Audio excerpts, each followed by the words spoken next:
Ya, bismillahirrahmanirrahim. Assalamualaikum warahmatullahi wabarakatuh. Pada kesempatan kali ini kita akan eh, membahas tentang mata kuliah sistem basis data ya, yang dimana pada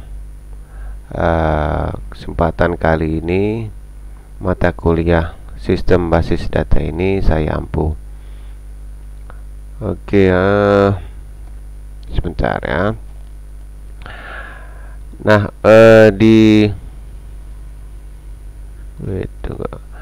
dalam mata kuliah sistem basis data ini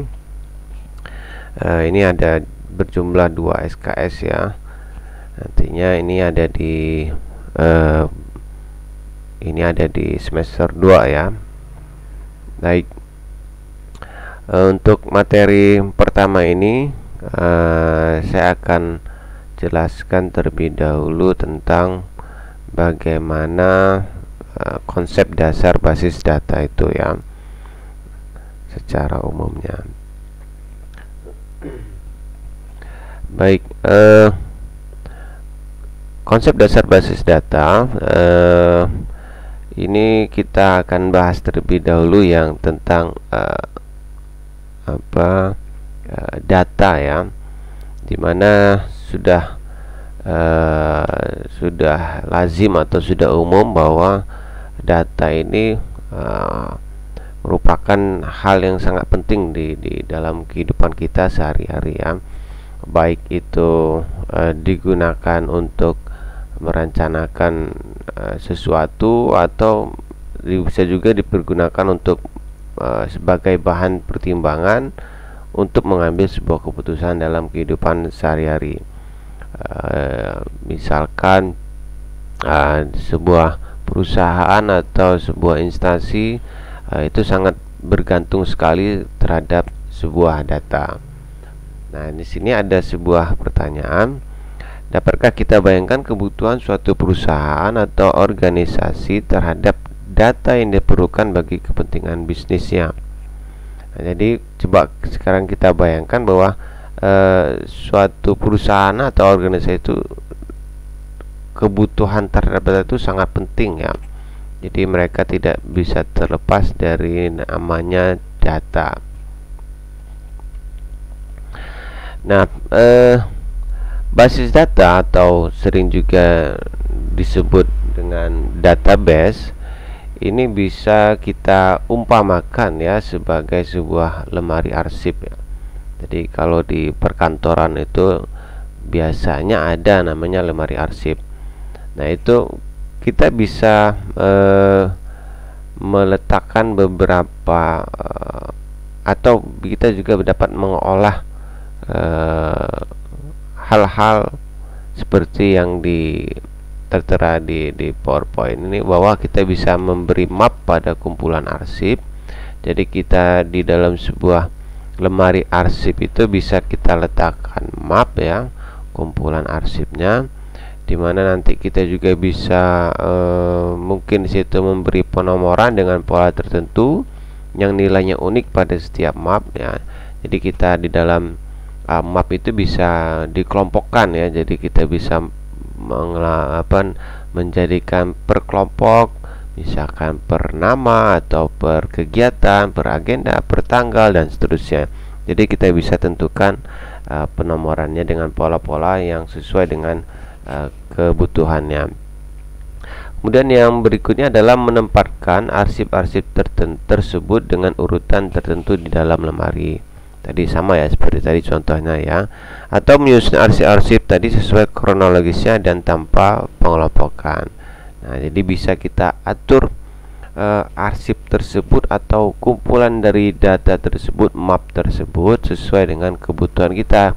Apakah sesuai dengan kegiatan, tanggal, atau apapun yang kita mau gitu ya.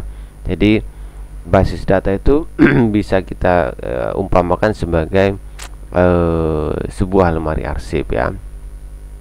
Nah, di sini ada pertanyaan lagi, mengapa hal itu perlu kita lakukan? Ya, jawabnya ya memang apa namanya ya, kita berharap nantinya pada suatu saat ketika data tersebut mau diambil atau ketika data tersebut diperlukan, maka kita dengan sangat mudah untuk mendapatkannya karena sudah ditata tadi, sudah dikelola, sehingga data yang ingin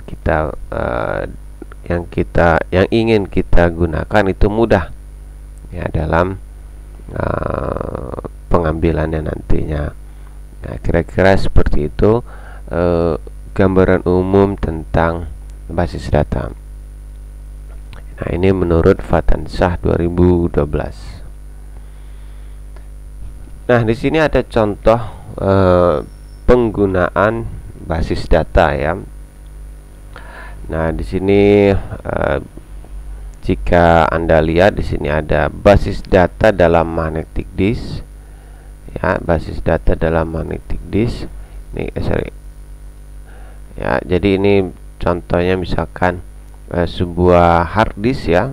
Nah, dalam hard disk ini terdapat basis data, di mana di dalam basis data ini nantinya isi dari basis data ini ada tabel nilai, tabel dosen misalkan ya, ada tabel mahasiswa, ada tabel karyawan. Nah, ini bisa bermacam-macam ya, jenis-jenis tabel yang ada di dalam basis data. Nah, ini sama seperti tadi, misalkan di basis data hard disk ini kita umpamakan sebuah lemari. Nah ya, di dalam lemari ini nantinya ada berupa map ya, misalkan map yang isinya tentang nilai, ada map berupa dosen, ada map berupa karyawan, ada map yang isinya tentang data mahasiswa. Nah, di mana sudah terjadi pengelompokan seperti ini. Nah, kenapa dibuat seperti ini? Ya, tadi fungsinya ketika kita memerlukan informasi tentang data tersebut, kita mudah untuk mengambil atau mencari data tersebut. Nah, bayangkan kalau tidak diarsipkan atau ditata seperti ini, kita bingung mencarinya ya, karena datanya acak-acakan seperti itu ya, random ya. Nah, kalau ini kan lebih tertata, lebih mudah kita dalam mencari data tersebut. Nah, kira-kira seperti itu penggunaan basis data nantinya.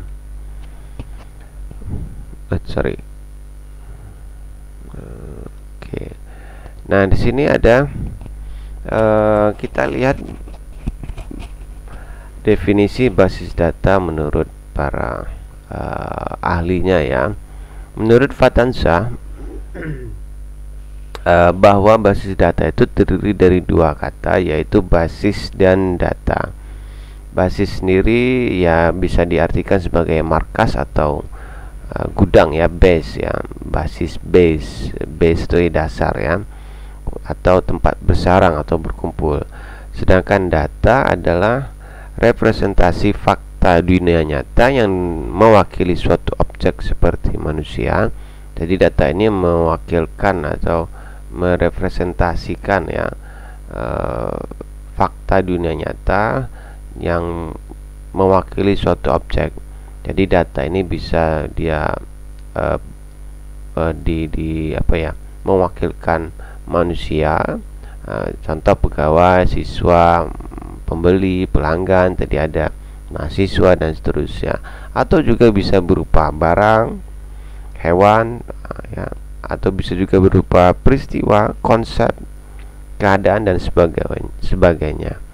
Yang nantinya data ini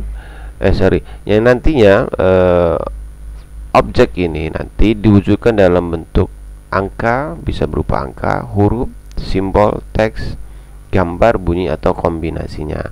Jadi bisa banyak bentuknya ya, atau kombinasinya misalkan berupa angka dan huruf bisa juga, atau berupa gambar dan huruf bisa juga, atau hanya satu saja, huruf saja bisa. Nah, itu yang nantinya bentuk dari data itu ya. Jadi data ini mewakilkan sebuah objek, bisa dia manusia, bisa berupa barang, peristiwa, konsep dan sebagainya. Nantinya bentuknya bisa berupa angka, huruf, simbol, dan sebagainya ya.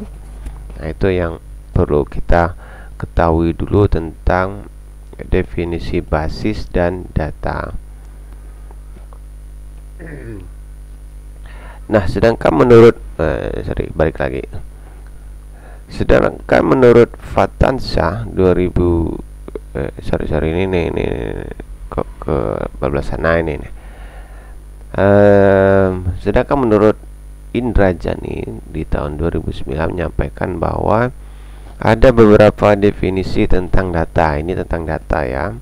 Yang pertama, data adalah fakta atau observasi mentah yang biasanya mengenai fenomena fisik atau transaksi bisnis. Nah, ini kalau menurut Indrajani, data ini adalah fakta atau observasi mentah. Jadi data mentah ya, observasi itu jadi ya, informasi mentah yang biasanya mengenai fenomena fisik atau transaksi bisnis. Bisa jadi sebuah kegiatan atau transaksi ya. Nah, ini menurut Indrajani. Lebih khusus lagi, data menurut Indrajani ya, data adalah ukuran objektif dari atribut atau karakteristik dari entitas seperti orang,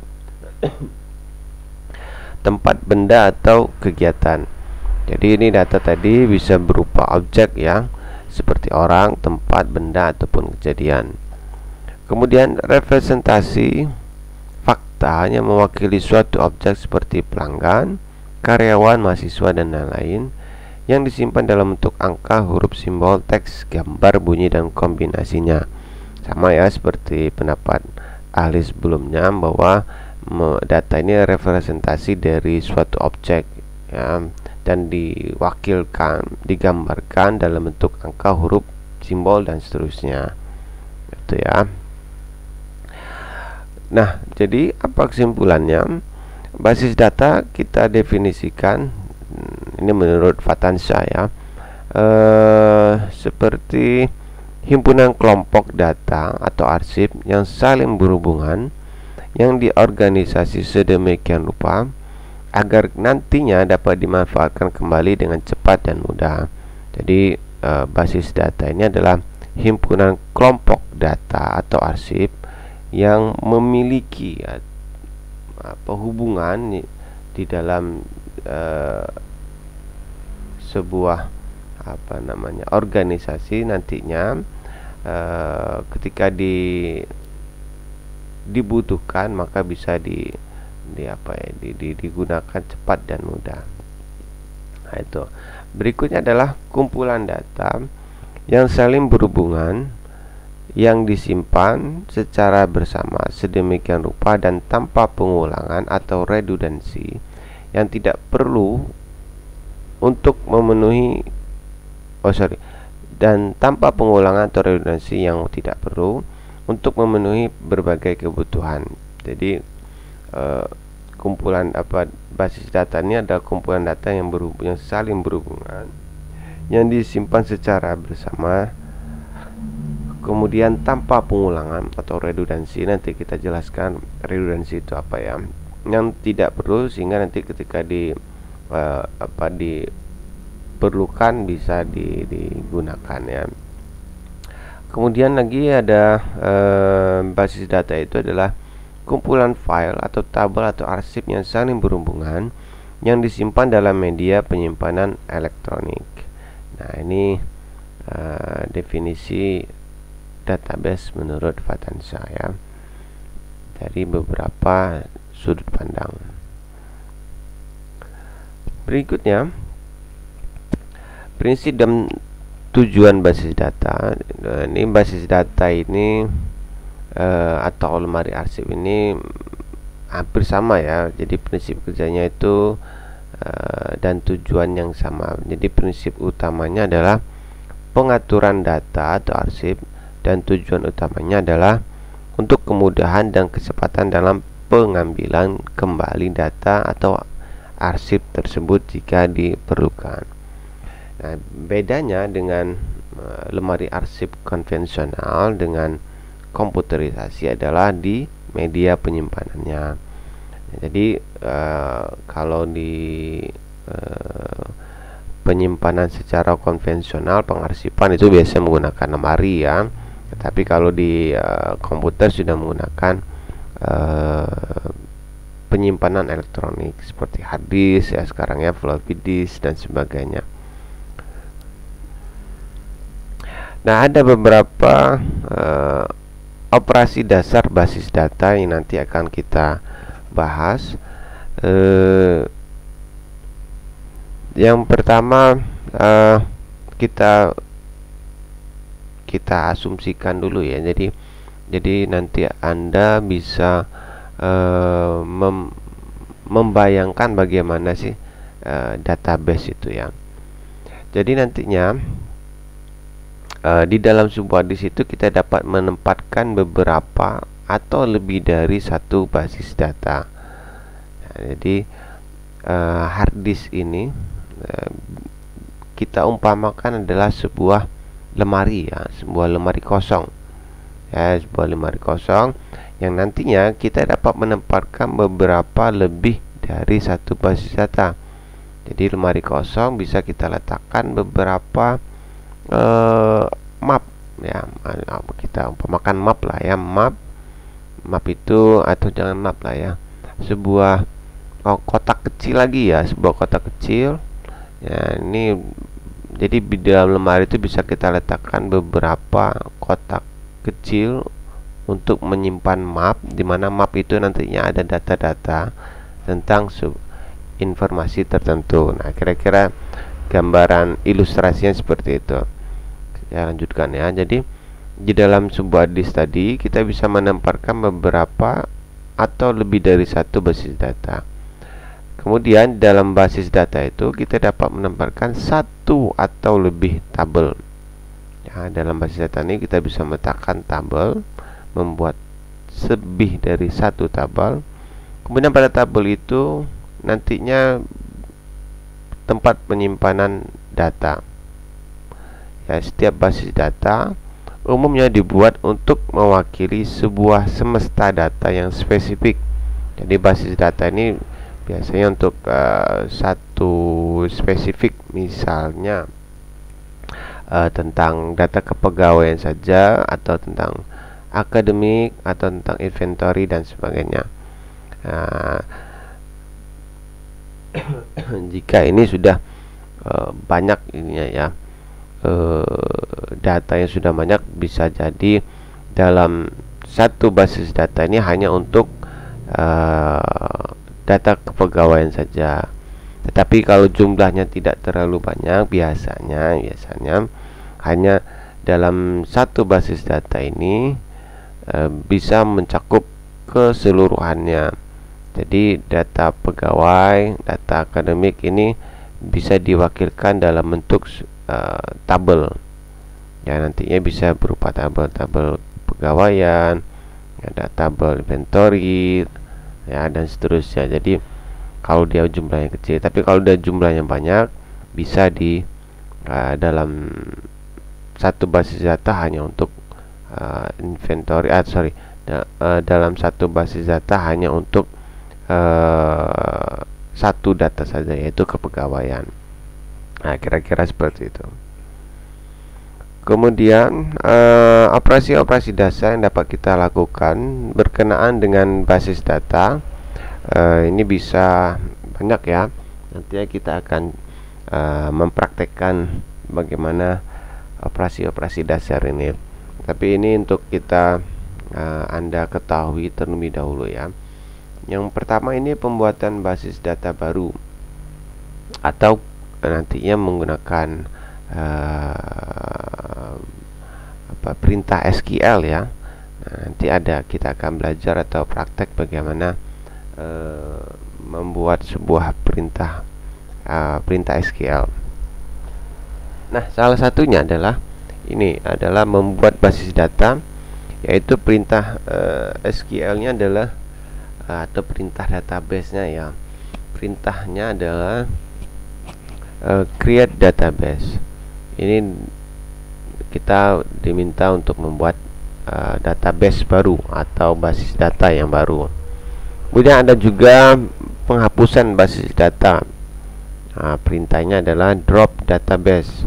Ini akan menghapus database baik yang ada isi ataupun tidak ada isinya.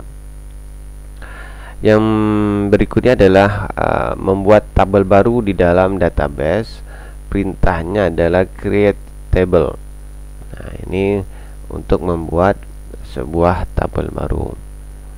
Berikutnya, ini atau yang identik dengan menambahkan map arsip ke sebuah lemari arsip yang telah ada. Berikutnya adalah penghapusan tabel. Nah, ini kita bisa menghapus tabel. Kalau tadi menghapus database, ini semuanya ya dihapus ya. Tapi kalau tabel, hanya tabel saja, database-nya belum terhapus. Jadi tabel ini, ingat ya, tabel ini ada di dalam database. Database di dalamnya ada namanya tabel. Nah, seperti itu kira-kira ya. Yang identik dengan perusakan map arsip lama yang ada di sebuah lemari arsip. Nah, di dalam kalau drop table ini artinya menghapus semua tabel tertentu dan juga isi dari tabel tersebut jika ada. Berikutnya ini untuk menambahkan atau mengisi data baru ke sebuah tabel di dalam sebuah basis data. Jadi tabel di dalam basis data, artinya akan ada sebuah data ya. Jadi tingkatannya kalau dari yang besar itu basis data, tabel, kemudian ada data. Nah, kalau dari kecil, data, tabel, kemudian basis data. Nah, untuk menambahkan atau mengisikan data baru, perintahnya adalah insert. Nah, ini kalau di MySQL ada namanya insert into ya. Nah, ini kurang intunya. Untuk menambahkan arsip ke sebuah map arsip ya, lembaran arsip map. Kemudian pengambilan data dari sebuah tabel atau beberapa tabel. Ini juga sering disebut dengan query ya, query. Jadi kita bisa mengambil beberapa data dari beberapa tabel. Jadi query ini bukan hanya dalam sebuah tabel ya, tetapi juga bisa beberapa tabel. Oke. Berikutnya pengubahan data dari sebuah tabel atau update. Nanti perintahnya update. Kalau familiarnya edit. Nah, kalau di basis data di istilahnya adalah update, bukan edit ya, update. Ini untuk memperbaiki datanya ya. Berikutnya adalah penghapusan data dari sebuah tabel atau delete. Nah, selain kita bisa update, kita juga bisa delete data tersebut dari tabelnya. Yang dihapus adalah datanya ya. Kalau tadi kan drop, ada kalau menghapus apa saja tadi, drop database, ada drop table. Nah, ini namanya yang kalau hanya data saja, maka perintahnya adalah delete.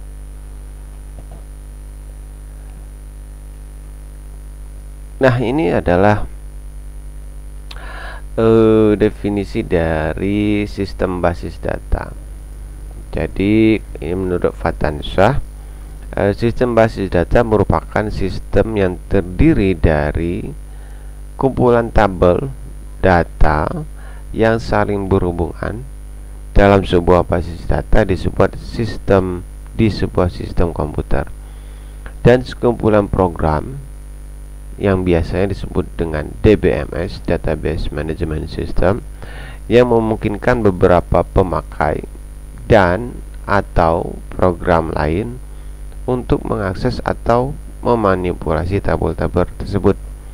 Jadi sistem basis data ini adalah kumpulan dari beberapa tabel yang berhubungan, di mana nantinya terdapat juga sekumpulan program namanya database management yang bisa nanti memungkinkan beberapa user atau pemakai atau program juga mengakses tabel-tabel tersebut atau data-data tersebut. Nah, intinya seperti ini ya. Oke. Ya. Oke, jadi simpelnya seperti ini ya. Jadi DBMS itu atau sistem basis data, nantinya database yang kita buat akan bisa database ini akan di manage terlebih dahulu oleh database management system, yang nanti DBMS ini bisa berfungsi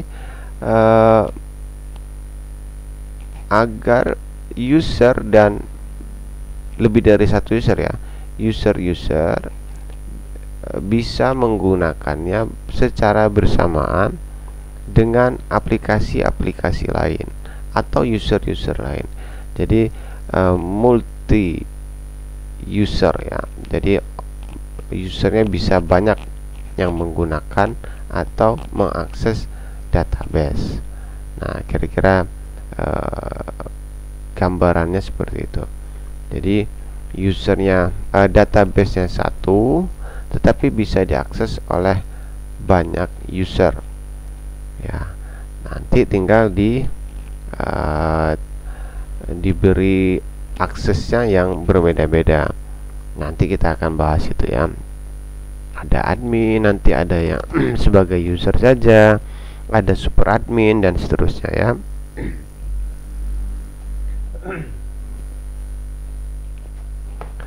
Oke, DBMS atau Database Management System ini adalah perangkat lunak yang memungkinkan pemakai untuk mendefinisikan, mengelola, dan mengontrol akses ke basis data.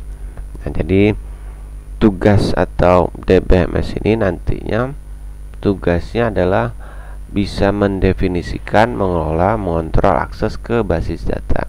Jadi tugasnya adalah lebih tepatnya adalah mengontrol akses ke basis data. Jadi siapa saja yang bisa mengaksesnya, kemudian dia mengelola apa saja yang bisa, kemudian siapa saja yang bisa mengakses database-nya ya.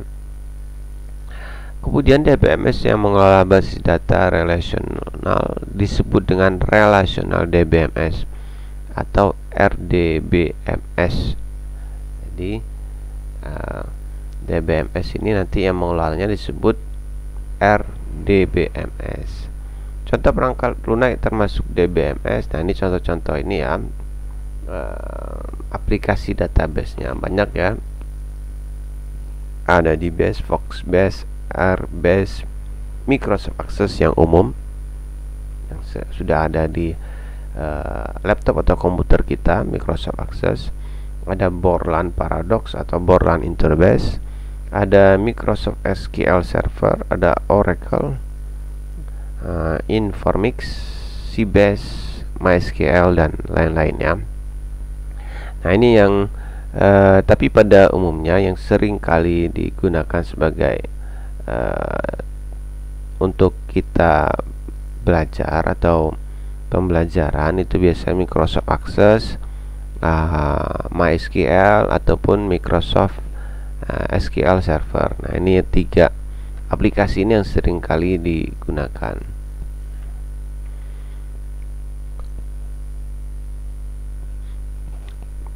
Oke, berikutnya adalah komponen sistem basis data ya.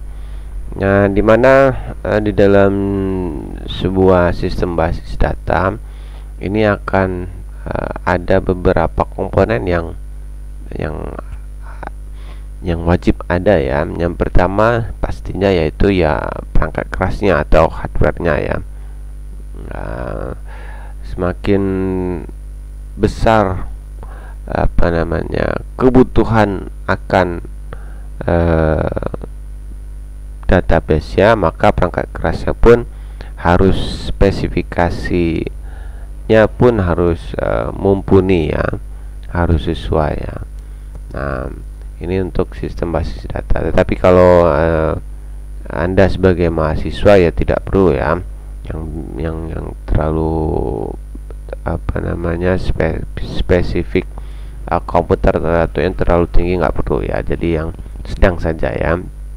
Ini kalau untuk dia levelnya sudah perusahaan ya, perusahaan besar atau instansi-instansi besar yang memerlukan sistem basis data ya, seperti capil, mungkin ada catatan sipil, yang itu kan banyak ya data atau kapasitas yang diperlukan.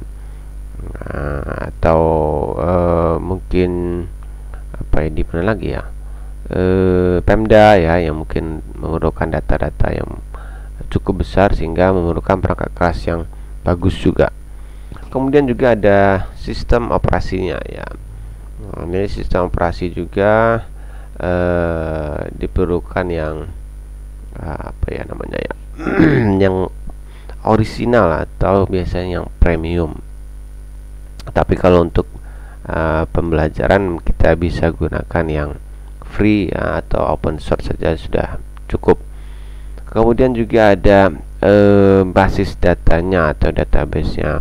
Nah, ini aplikasinya mau yang mana ya kita gunakan.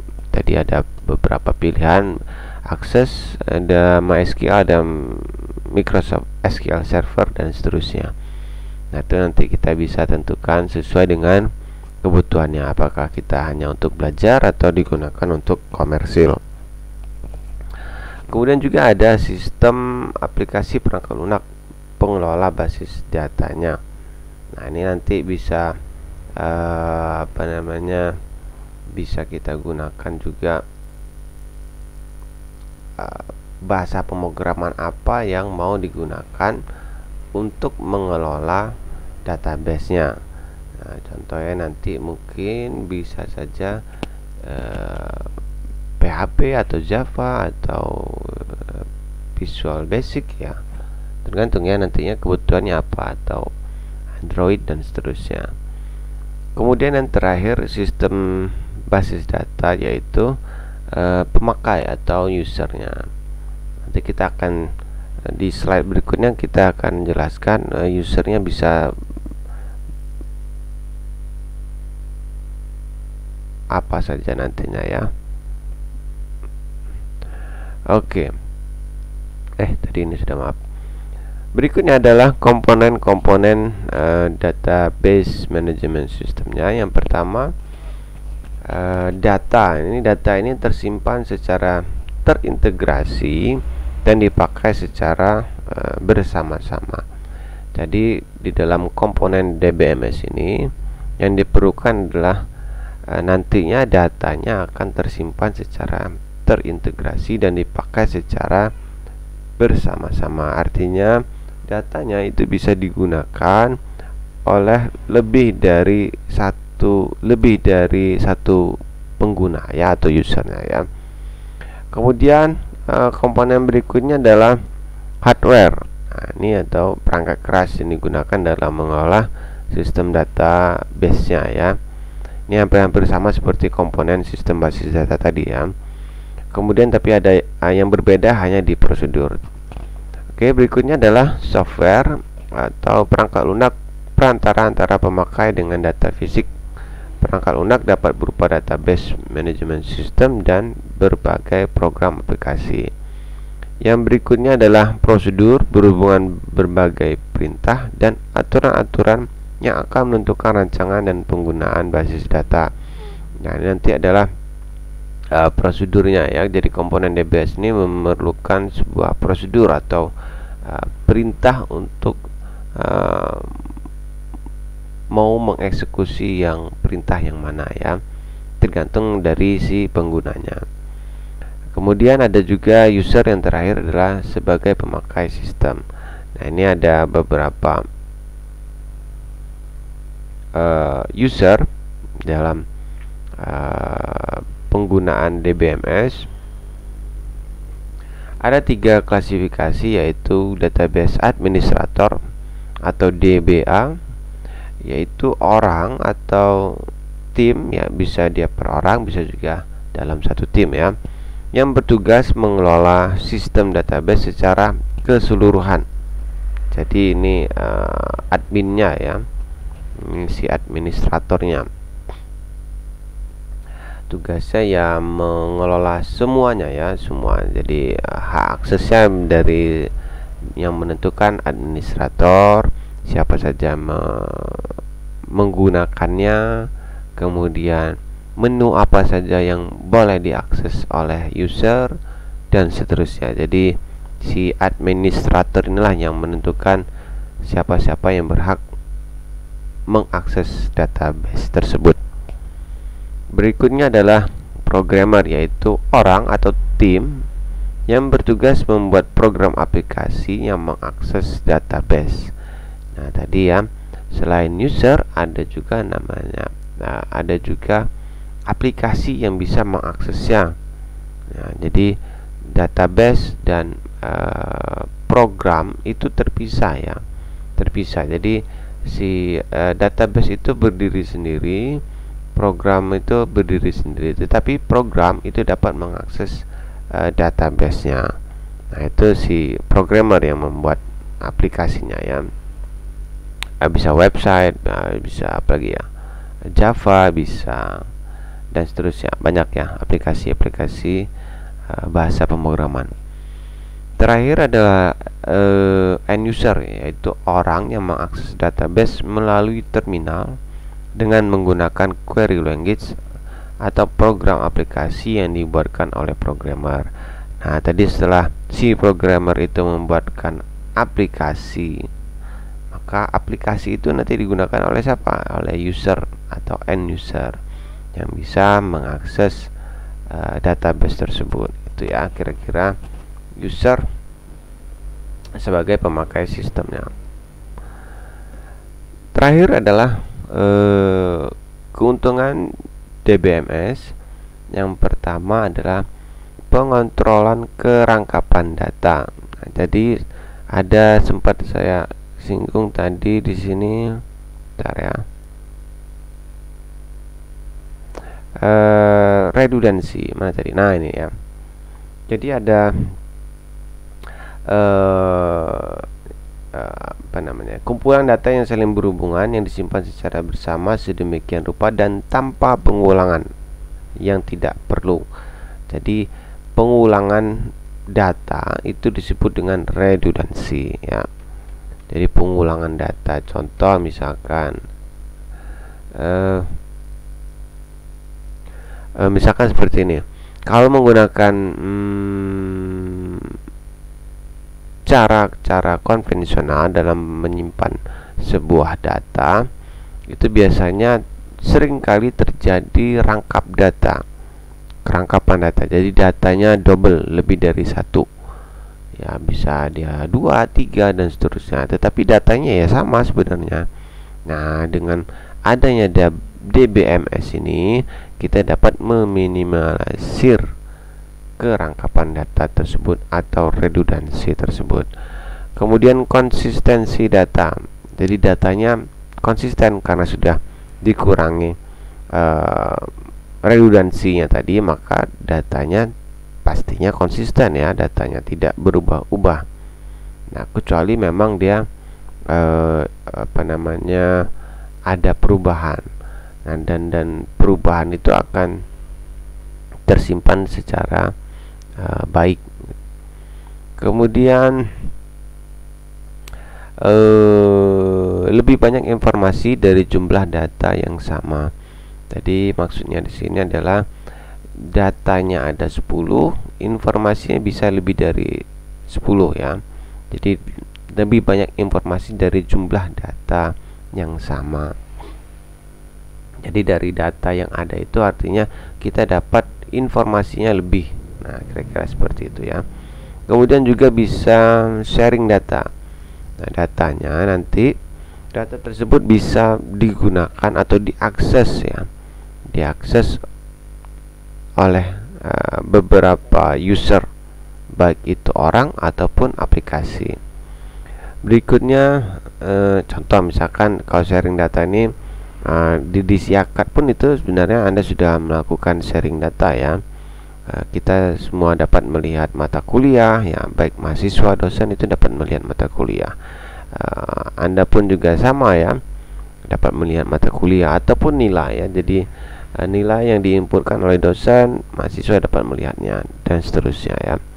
Kemudian peningkatan integritas data. Jadi bisa meningkatkan integrasi datanya, peningkatan keamanan. Ya, sekarang udah banyak ya DBMS atau penyimpanan di dalam komputer itu sudah menggunakan security atau keamanannya ya. Kemudian penegakan standar layanan. Jadi sekarang tidak dengan adanya DBMS ini jadi ada standar layanannya. Jadi standarnya apa saja yang ditetapkan oleh sebuah perusahaan. Nah, kira-kira itu yang bisa saya sampaikan pada kesempatan kali ini. Mudah-mudahan bermanfaat. Kita ketemu lagi di kesempatan berikutnya. Terima kasih atas perhatiannya. Saya Eri. Assalamualaikum warahmatullahi wabarakatuh.